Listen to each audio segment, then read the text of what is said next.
Hey guys, Kevin from Kevin's Off-Road here. I wanted to talk to you for a minute about shock loop conversions. Back in the day, very few manufacturers actually made shocks long enough for the TJ, the XJ, the ZJ, and that sort of thing. Anybody running, say more than 3 or 4 inches worth of lift were basically stuck trying to use a loop configured shock instead of the factory stem mount at the top, loop at the bottom configuration that the factory did on those previously mentioned vehicles. So here's the benefit of doing that. There's a lot more variant lengths of shock absorbers which are which have a loop and a loop at both ends.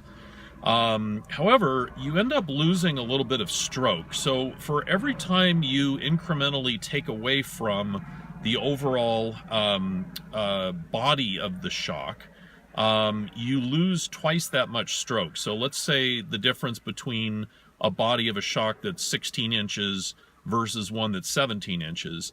Essentially, you're going to remove 2 inches worth of stroke for every 1 inch worth of body that you're removing. And so the same thing goes with the shock loop conversions. So you take away whatever it is, like 1.5 inches to run a shock loop conversion, you're going to end up giving up about 3 inches worth of shock travel itself, which is not so great. So consider that before you go and invest in a new set of those. If there's a real good reason why you're going to want to do something like that, custom configuration, can't find a stem loop shock that's the right length, whatever it is, then, that's cool, whatever. But just realize that you're going to give up some travel overall if you end up going that route. Me personally, what I like to do is I like to run the JKS bar pin eliminators at the bottom, which really tightens the shock up. That you end up losing about, I think it's 0.4 of an inch.